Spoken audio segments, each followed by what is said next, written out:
Yes, and there is a school of thought which I tend to agree with, that if you win 5 matches, you're in the next phase. What I will say about the last match, it was rather unusual in the sense that he was unlucky in the early stages. In the end, it was Kelly Fisher who was unlucky. Don't always follow the theory that luck evens itself out, but I think it might have done in Van Boening Fisher. Second time today, he's won from 4-2 down. Ooh, weren't too far away from seeing a golden break right at the start of the match. We saw Mieszko Fortunski do that earlier. Just look at the 9 ball here. Headed towards that side pocket with intent. But didn't drop in. So Oy potted the 2 ball off the break, and he's got a look at the 1.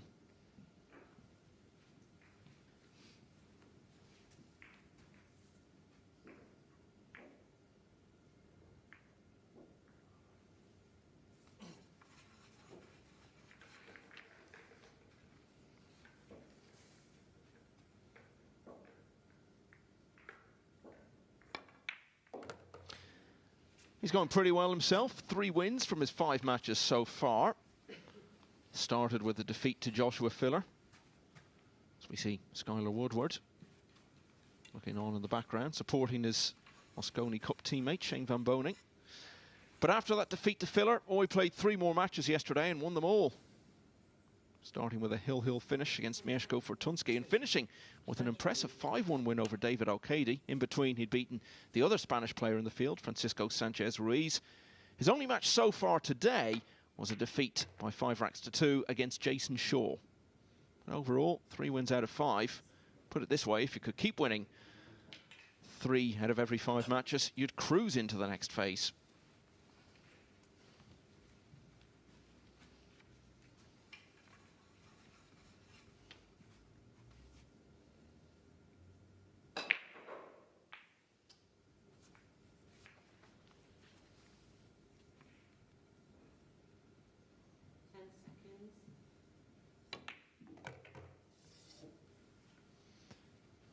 Eklund Kachi has won the opening rack on the other table against Omar Al-Shaheen.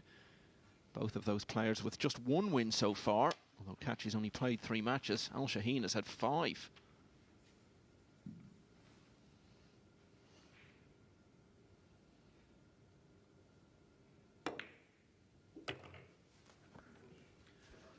You hear it said, oh, race to 5 in 9-ball pool, it's a lottery. Well, that's not borne out by the players who've retained 100% records so far.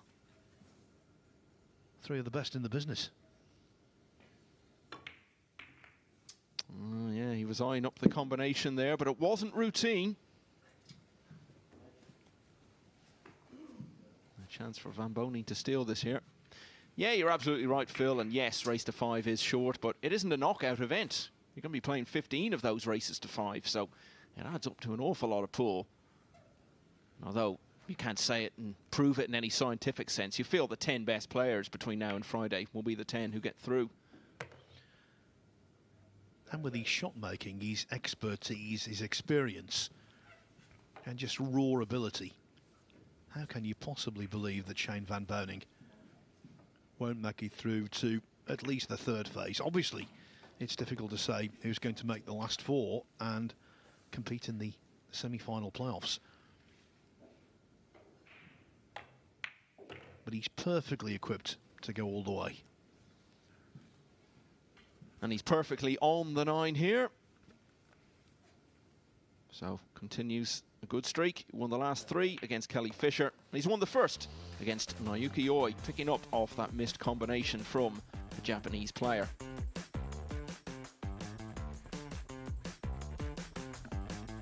In next door, Omar Al-Shaheen, as I was saying, really in need of a win. Only 1 from his 5 matches so far. This is his last match today. 1-0 down against Eklund Kachi of Albania. We spoke to him earlier, didn't we, Omar Al-Shaheen, and he made the point he's been doing a lot of studying lately. Tell you what, if he loses this match, he'll be studying the table overnight, trying to work out an escape route. Extension, please.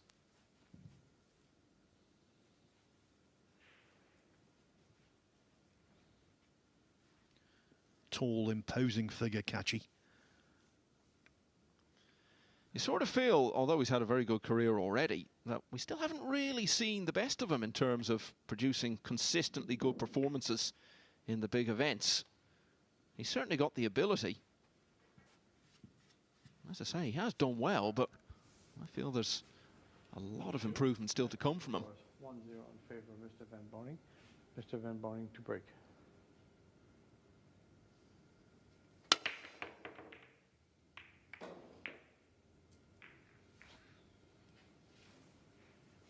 Just one more thing on Kachi. He's now the only player to have only played 3 matches, so this is his 4th. He's got games in hand on everyone.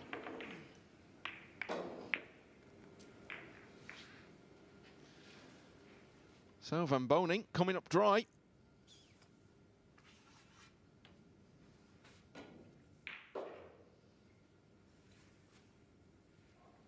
And I'm going to make one more point about Eklund Kachi, but it's a bit of news. He's just made a 1-9 combination from distance to go 2-0 up against Omar Al-Shaheen.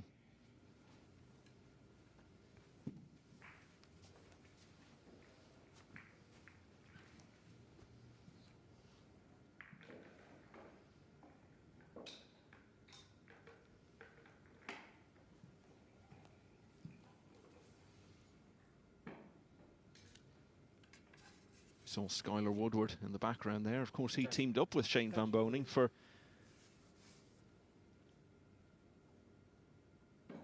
the USA's most recent appearance in the World Cup final back in 2017. Here's that combination I was telling you about. Eklund Kachi swiftly accounting for the second rack.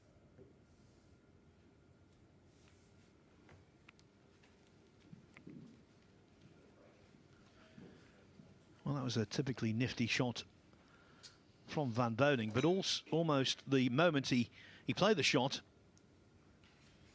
he was looking at the one and realised that maybe there was just too much pace in it. Still retains the tactical initiative, though.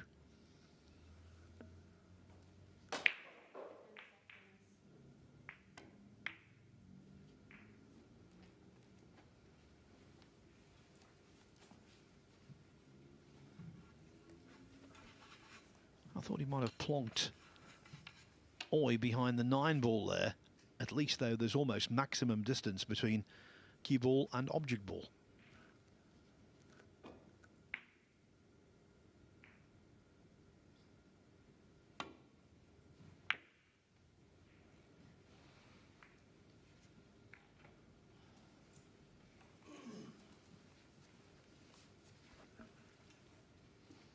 Well, the 5 really assists Oy.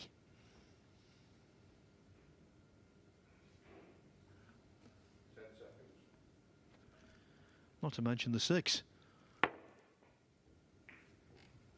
It was bad enough being in the snooker in the first place, but when that one was surrounded and escape routes were made even more restrictive, even the great Shane Van Boening was going to struggle to get out of that one.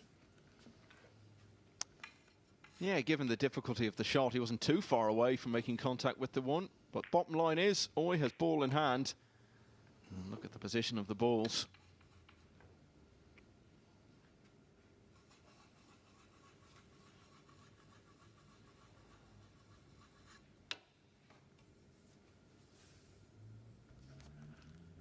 Well, given his level, if he doesn't clear up here, he should be inconsolable.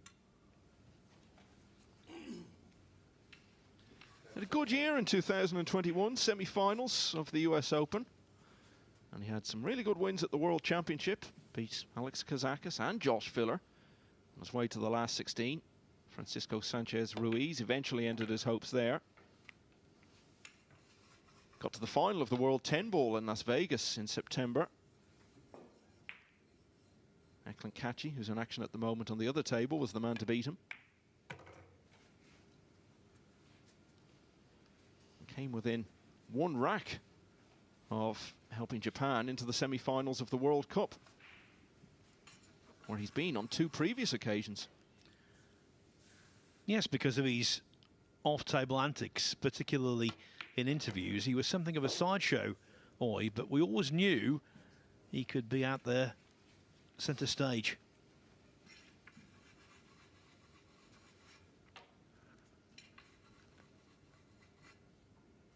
Yeah, I think he's known a lot less for those antics you referred to nowadays than for his pool game. It's because of results and performances like the ones I've just listed there.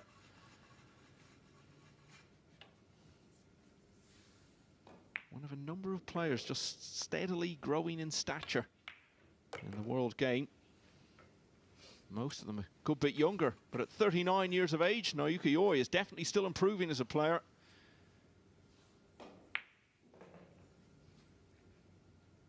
And having had ball in hand, it always seemed inevitable he would level the match at 1-1. That's exactly what he's done against Shane van Boening. Over on the other table, Omar Al-Shaheen, just a few balls away, it seems, from getting back to 2-1 down against Eklant Kachi. He is one of those younger players I was referring to there, who have been really enhancing their standing on the global stage in recent times. Al-Shaheen, runner-up in the World Championship last year.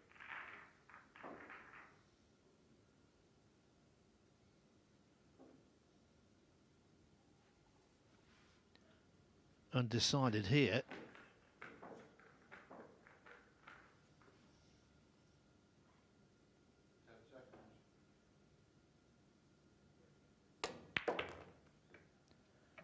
The key there was not to make contact with the 9.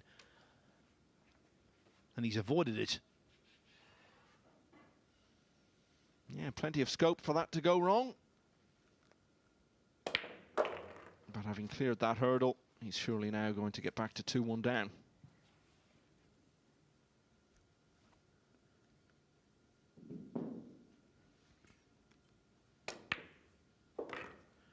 Yes, didn't particularly fancy the cut. The in-off might have been a possibility there, so he just audaciously banks the 9 and gets a rack on the board as a consequence. 1-1 then, as Oy breaks off in the third. Well, we saw Kelly Fisher scratch off the break twice against Shane van Boening earlier this evening. Naoyuki Oy following suit here.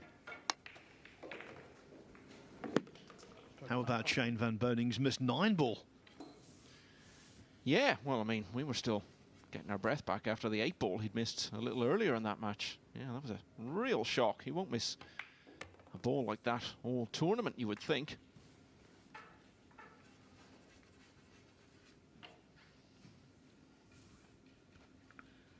I must ask Carl Boys when he's in with us for our next match what it must feel like as that cue ball is heading towards the pocket and you know there's no way it's going to stop and you know you're going to scratch and cause untold damage, as with the case of Oy there. Must be a horrible sinking feeling, one of just dread. Not saying Van Boening is going to be dreading this shot, but he's going to be treating it with caution and respect.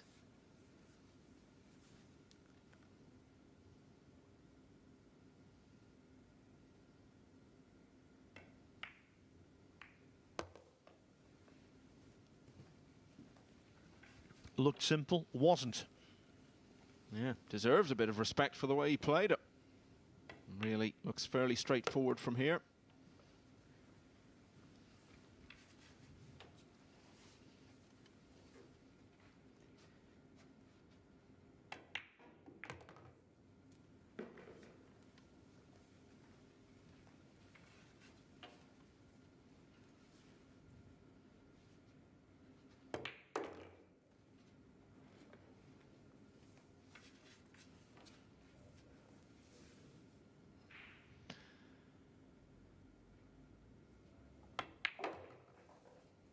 Well, Shane van Boening extracting the maximum price from Naoyuki Oy's error. And for the second time he leads. It's now 2-1.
Albin Ocean and Joshua Filler both on 5 wins from 5. Shane Van Boening looking to beat Naoyuki Oi and join them in that position. And so far, so good. 2-1 up as he breaks.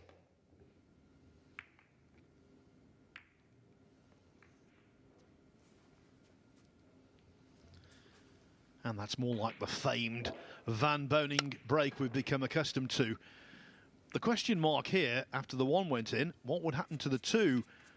A lot of collisions, a lot of possibilities. In the end, though, the balls have opened for him. There's a gap between the 6 and the 8.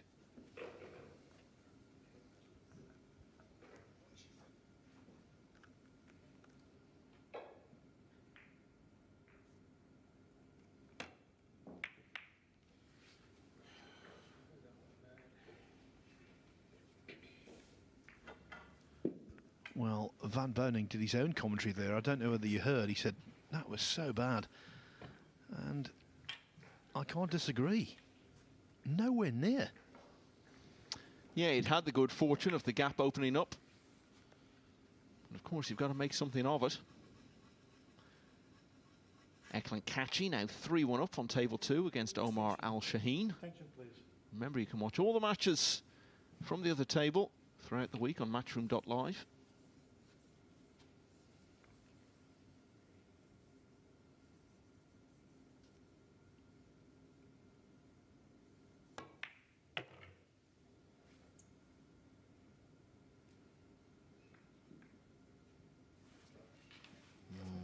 It's gone all wrong straight away.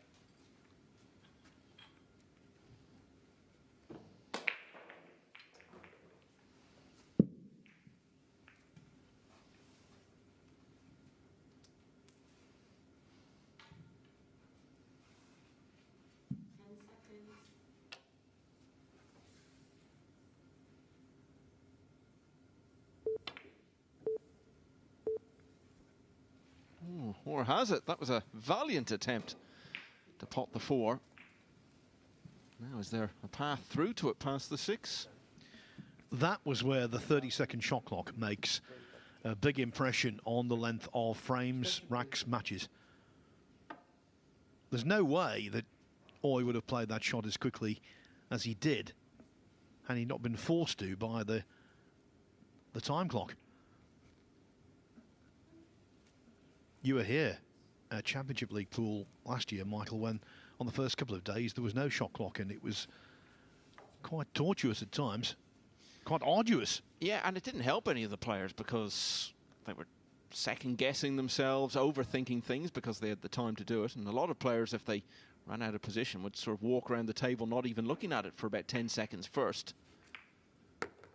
So, yeah, it wasn't a good thing for anyone. And the decision by Matchroom to then bring in the shot clock after that was certainly a good one and made it a much better tournament from that point on. Really late finishes those first couple of nights as well. And when you got players coming back the next day to play in the next group, you really don't need that. By the way, terrific opening pot from Van Boening. Cushion first, applied running side. That helped with position as well. And now he should be away.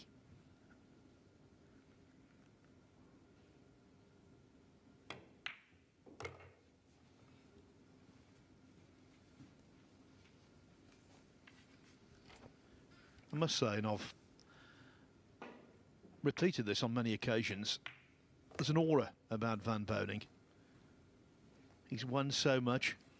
He's seen so much. In many respects, he's the man. Yeah, and he's a quiet man as well, which I think only adds to his aura. Never see him saying very much around the place. And it isn't vintage Shane Van Boening so far in this match, but steadily and surely he's built a 3-1 lead. As has Eklan Kachi on the other table against Omar Al-Shaheen, but a chance here that the man from Kuwait is going to reduce that gap. He's one of the players, Al-Shaheen, together with Francisco Sanchez-Ruiz, Alusha Shap, Mieszko Fortuński and Max Lechner, who are in danger of being detached at the foot of the table. Yeah, he's had 5 matches, only won 1 of them. It's a real blow to him earlier, losing that match against Van Boening when he was in such a strong position. But he's still fighting here against Kachi. Just 1 behind now at 3-2. When that match is over, next up on table 2, it is Kelly Fisher trying to make amends for that bitterly disappointing defeat against Shane Van Boening on table 1 a little earlier in the session. Also, against Kelly Fisher, it will be Max Lechner, who's had a lengthy wait for his first match today, wasn't involved at all in the day session. Yeah, giving everyone else a chance to catch up with him. He played 5 matches yesterday. Of course, that would have been great for him if he'd been in really good form, could have streaked through them and been a long way towards the second phase by now, but instead it was a struggle. He lost all 5, and that match against Kelly Fisher will be the start of his attempt at a fight back in this league.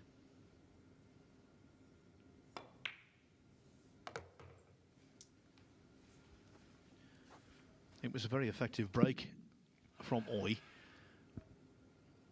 Balls in, position on the 2, the ability to get from 2 to 3, and he should really join the dots. That said, though, not entirely a certainty.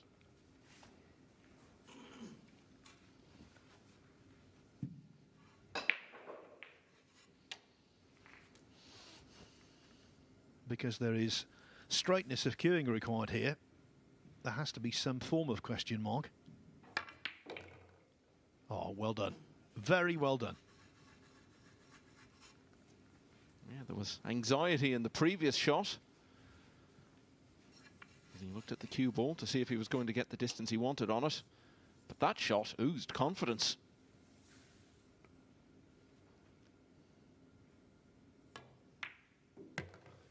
And looks like pretty much job done here. So he's hanging on.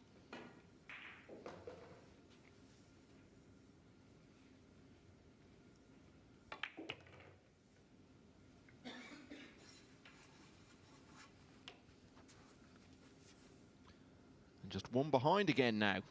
Shane Van Boening still leads, but now it's 3 racks to 2. Twice today, Van Boening has been a master of brinkmanship. But you don't want to go down to a deciding rack too often, because the law of averages will grab you. Yeah, and Oy would have the break in a deciding rack, of course.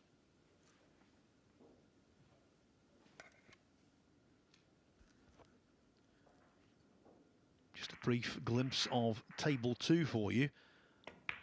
Eklund Kachi has got a chance here to double up on Al Shaheen.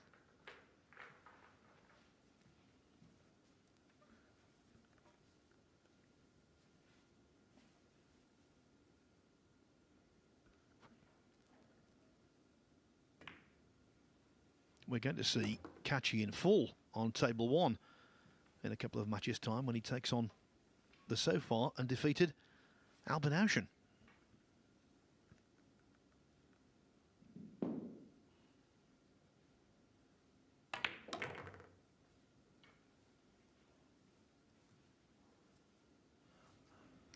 Rack number 6. Speaking of undefeated players, Shane Van Boening breaking in rack 6. Van Boening to break.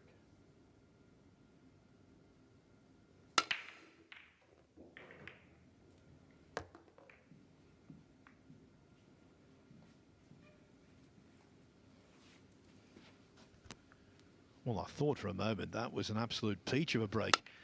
Struck it well, but you thought the 1 was on, and then the 2 went in the way. Yeah, you can never truly assess the layout of the balls following a break until everything has come to rest. You think you've got something, and then there's 1 ball still trickling along the table. Spoils your plans.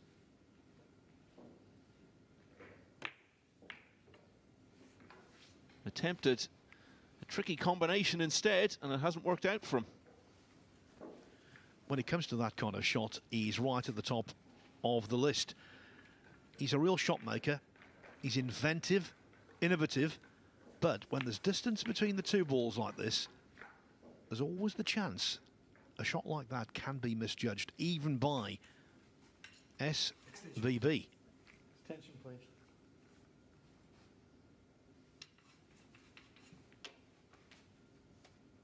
So is he looking at playing the carom here? 1 onto the 2.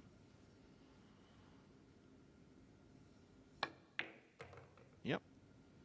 Now, looks like he's going to get a good one as well.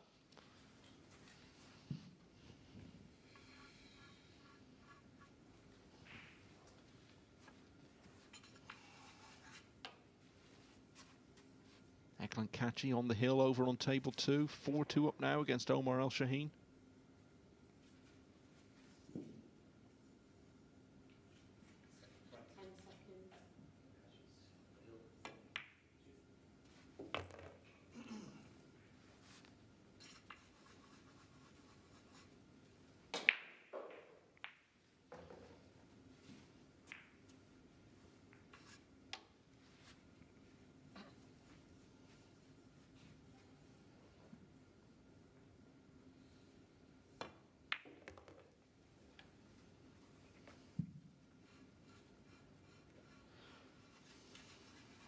Bit of figuring out to do here in terms of the 6. Does he play to leave himself 6-8 combination?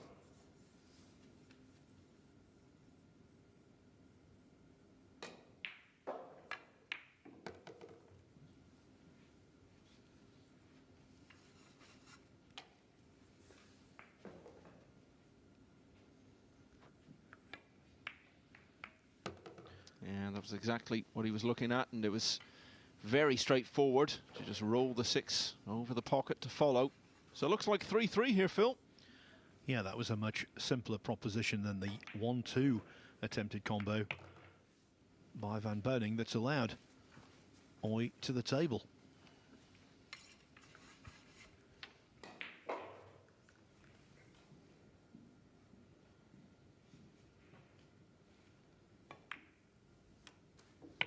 Good effort from Naoyuki Oy. He was 3-1 down here. It's now 3-all, and he'll be breaking next. Almost simultaneous 9 balls going in there, because just as Oy was knocking in the 9 on table 1, Omar Al Shaheen was doing the same on table 2. So Eklan Kachi's lead now 4-3.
Shane Van Boening embroiled in a close finish for the 3rd time today. He survived both of the earlier matches against Omar Al Shaheen and Kelly Fisher. They went the distance. Will this one? Naoyuki Oy has battled back from 3-1 down to level at 3-all, and he's got the break in rack 7.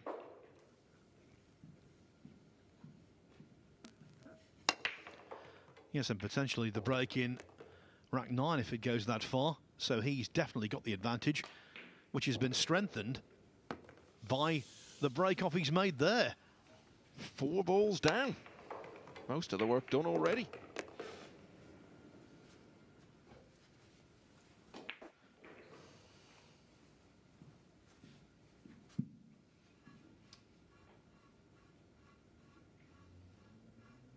Omar Al-Shaheen continuing his rearguard action against Eklund Kachi.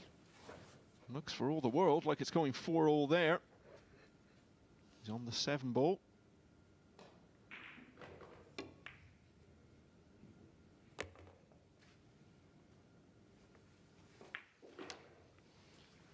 So we had 5 Hill finishes yesterday. We've had 5 already today. And there's going to be a 6th one now in that Kachi Al-Shaheen match because it is now 4-all. What odds a 7th here?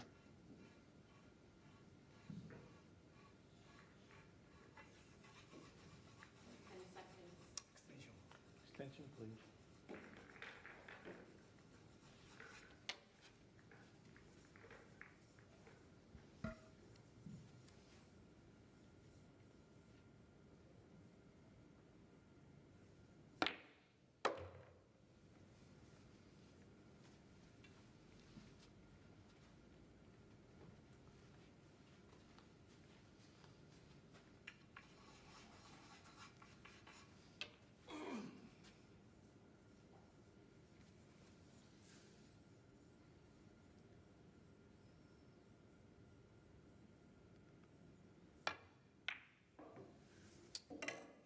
Ooh, that could be a really crucial moment in the match. It did have the look of being a shot that could go wrong for Roy.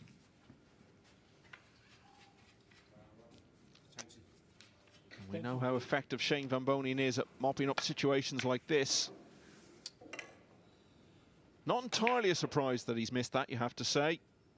But overall, it's a really good chance slipping away from him there after such a wonderful break.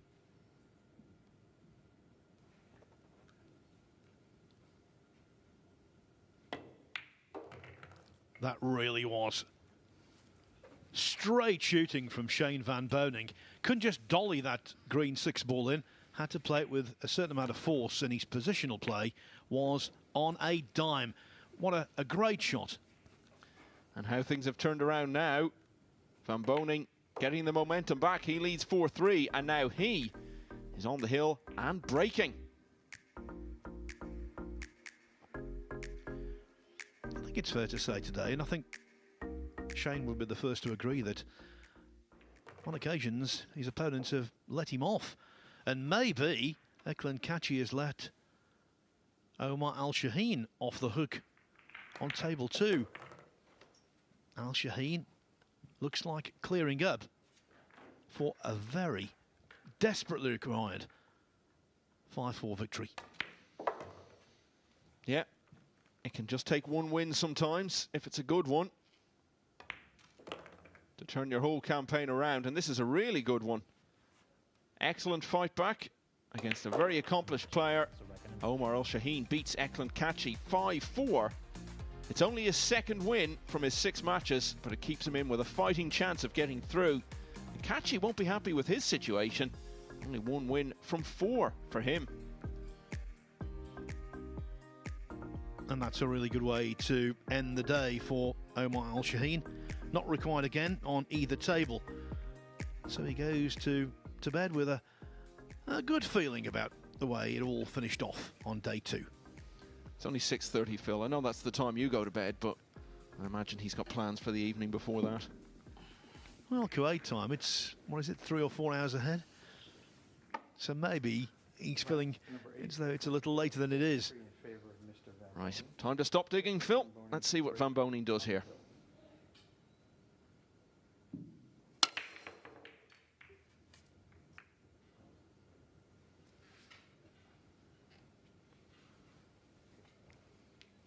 And we didn't think the answer would be come up dry. And how did this cue ball not go in after making contact with the 1? It looked guaranteed to drop.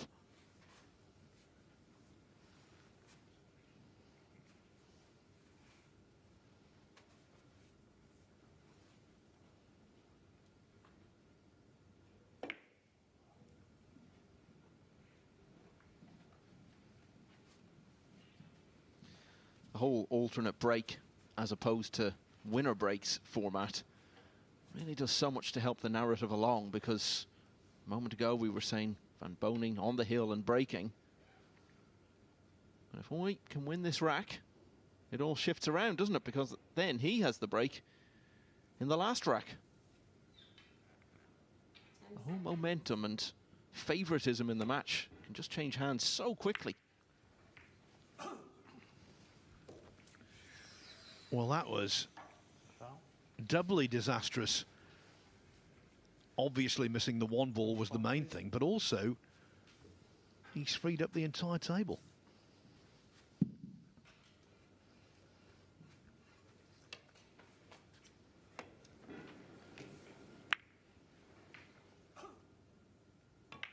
There you could see the 5 close to the 9, not anymore. And is that man facing the prospect of his third hill finish today.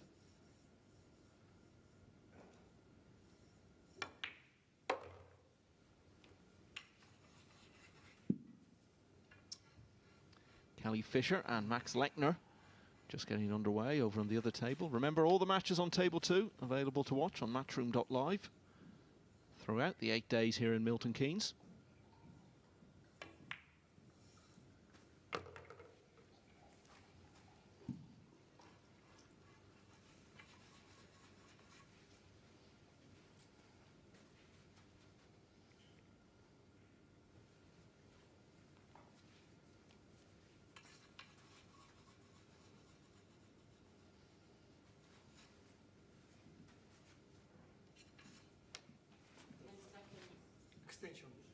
Extension, please.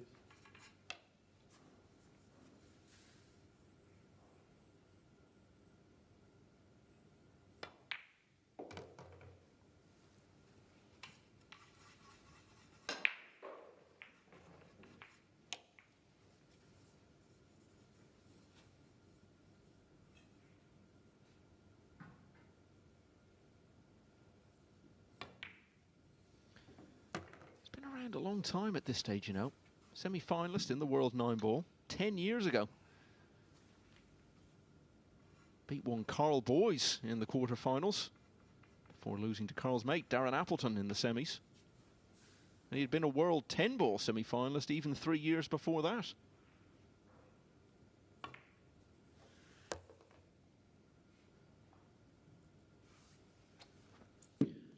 He was desperate for the cue ball to A, slow down, and B, just keep to the right a little. As we're looking at the table, it did neither. Hence the slumped shoulders. 10 seconds. 10 seconds.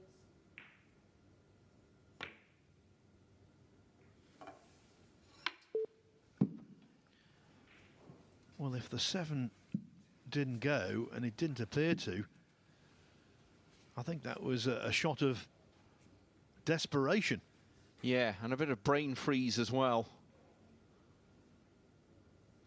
He said his shoulders had slumped after the previous shot. I think everything slumped there. And he slumped into his chair at the end of it, knowing that the next time he gets out of it may be to shake Shane Van Boning's hand.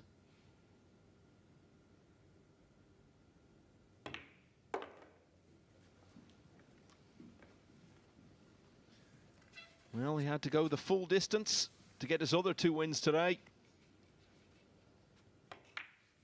Not so this time. Shane Van Boning beats Naoyuki by 5 racks to 3.